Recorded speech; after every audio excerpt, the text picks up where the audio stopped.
Shabbos, everyone. Good Shabbos. Shabbat Shalom. This is for the Shabbat of the 4th of Adar, 5786, also known as February 21st, 2026. Since it's the 4th of Adar, the moon is 4 days old, 4 days into its new cycle, and the waxing crescent of a moon. And this week's parasha is Parashat Terumah from Sefer Shemot, from the book of Exodus. And among the 613 commandments that the Torah gives to the Jewish people, in this week's parasha is the commandment to build a sanctuary. The Torah says, "Ve'asu li mikdash v'shachanti b'tocham." Let them build me a sanctuary, and I will dwell among them. Kechol asher ani mar'eh otcha et tavnit hamishkan ve'et tavnit kol kelav v'chein ta'asu. Just as I show you, as I will visibly show you the pattern of the tabernacle and the pattern of all its furnishings, so you shall make.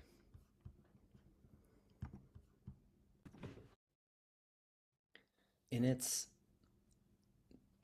original meaning and in its most primary meaning, what this means is to build the Mishkan, the portable sanctuary that the Israelites carried with them as they moved around in the wilderness and then brought with them into the land. Later it refers to the Beit HaMikdash. And so this is a mitzvah that is really only performed or practiced in the land, and only when there is a majority of the world's Jews living in the land. And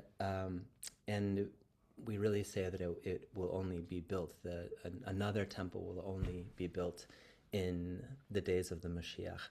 However, this also it's been adapted to refer to and apply to the construction of a synagogue.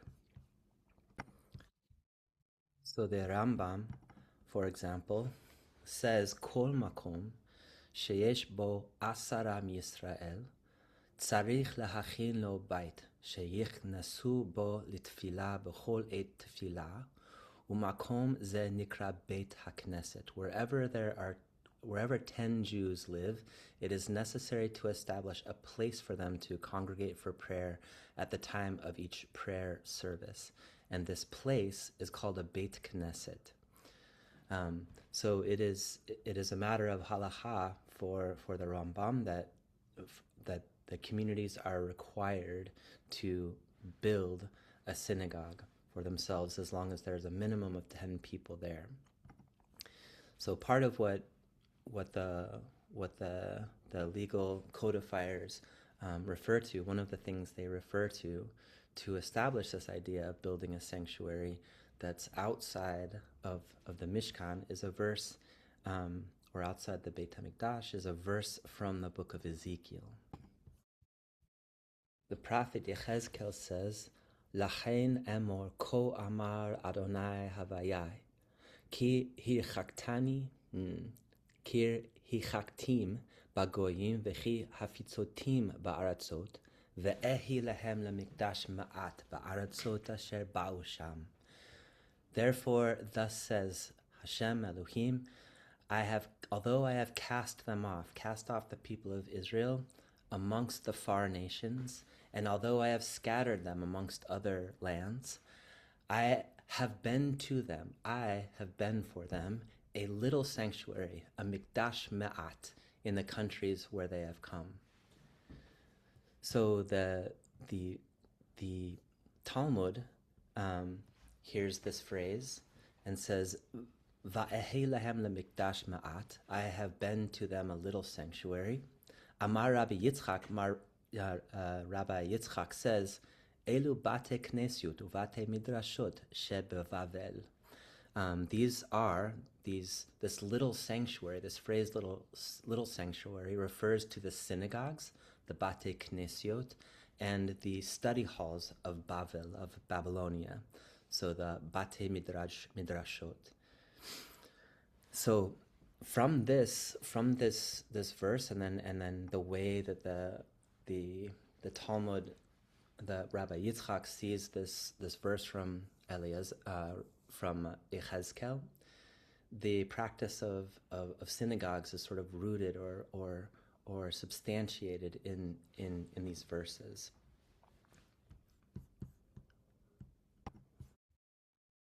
Going back to the verse in this week's parasha, just to point out to you these key words, you see a sort of play on words in the Hebrew in the text here. So it says ve'asuli mikdash, make me a mikdash, which comes from the word kadosh, likdosh, to sanctify, to set apart, to make something holy. Vishachanti betocham, and this word shin chaf nun is the root for that means to dwell. It's the root for words like neighbor. It is also the root of the word mishkan, the tabernacle, and the word Shechinah, the divine presence. So all of these words are connected, and they have to do with dwelling, with being present, with showing up in the world.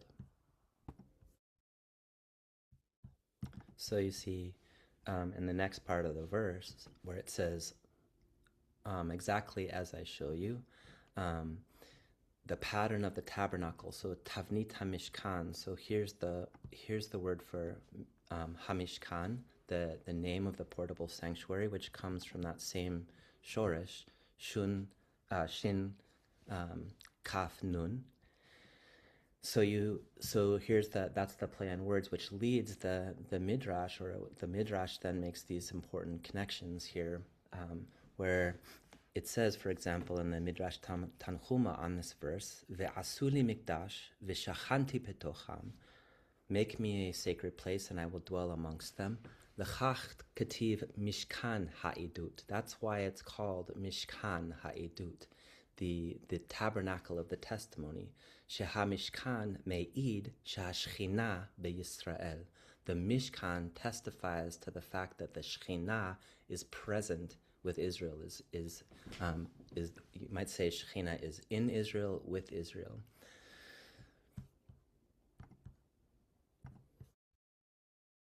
So Rabbi Eliezer Melamed, who is a contemporary Israeli scholar, religious scholar, posek, he says, very, very clearly, he says, "Chashuv l'tzayin shebeit haKnesset eno rak makom shemesi'a lekiyum hatfilot b'minyan." It's very important to appoint, or to appoint a Beit HaKnesset that is not just a place that is where you fulfill your duty to stand in prayer in a minyan, ela yesh lo erech atzmi, rather it has its own purpose. The Beit HaKnesset has its own purpose. Shehu makom miuchad lidvarim sheb'kedusha, that this is a special place for matters of holiness.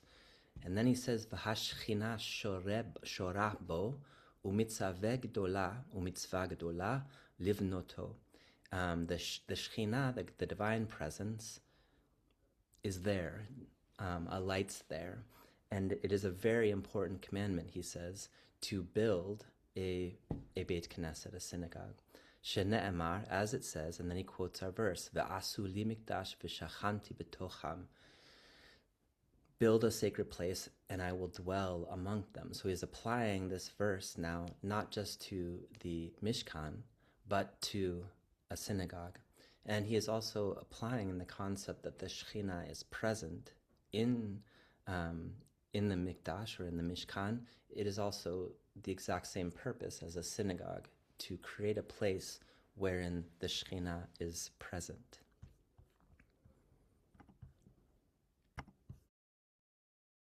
And he continues, "V'omnam barur she'ikar kavanat hapasuk lechorot al b'niyat Beit HaMikdash," that it is clear that the essence, the essential intention of the verse in the Torah is to teach us about the construction of the Beit HaMikdash, or the Mishkan.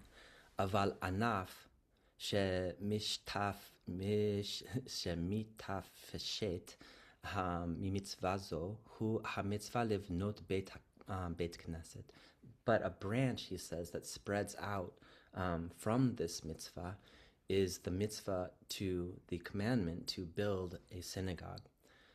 Sheken matarat shnehem achat, because really both of these, both the Beit HaMikdash or the Mishkan and a Beit Knesset, synagogue or the actual temple, arise from the same matter, the same concept, which is likarev et Yisrael la'avihem shebashamayim, to draw the people of Israel toward their Father in heaven. Va'al yedei kach likadesh et shemo shel Hashem ba'olam, and by means of that, to sanctify the name of Hashem in the world. It's worth mentioning too that just as with our parasha, everyone is involved with the construction of this sacred space of the Mishkan. Everyone's involved, men, women, everyone. The Pinei Halacha mentions that this is also the case with the construction of a synagogue today. With also the exact same requirement with building a synagogue is that everyone is involved. It's incumbent upon everyone to build the synagogue. In his case, he actually makes the point that he lives in a world where men and women are separated. And so he says, even though women aren't required to daven in the Beit Knesset, it seems that they are obligated to help construct a synagogue. So he says they don't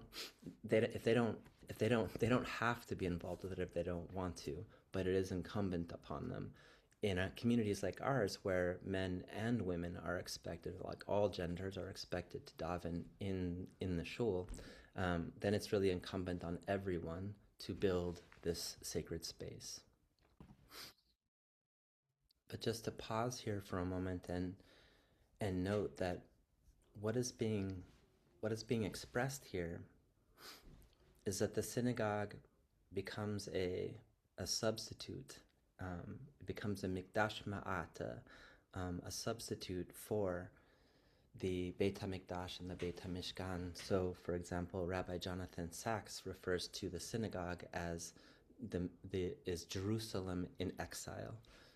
So it's sort of a portable, a movable Jerusalem, a movable temple. The synagogue can be set up anywhere in the world, and the purpose is much the same as the Mishkan or the Beit HaMikdash. It is where people go to experience the presence of Hashem, the presence of the Shechinah. So when we enter into sacred space, when we're thinking about creating sacred space, first just want to mention that a lot of the layout of a Beit Knesset is modeled on aspects of the Mishkan and the Beit HaMikdash. That's true of our synagogue too. For example, having a light that's always on over the ark is a reference to the Ner Tamid, or perhaps the Mizbeach from the Mishkan and the Beit HaMikdash. These were fires that never went out. Or may have a reference to the menorah, which were kindled each day, so kindled constantly, as they say. So a lot of the layout, the fact that most synagogues are pointed to the east with the Aron on the eastern wall, this is all modeled on on the layout of the Mishkan and the Beit HaMikdash. But more importantly, the fact that the verse says, Asuli mikdash v'shachanti betocham. If you build a sacred place, then I will dwell amongst them, amongst us. And the shachanti becomes, it has an echo then of the Shechinah being present. So when we enter into that space, when we enter into the Beit Knesset at Emmanuel, we are entering into Shechinah space.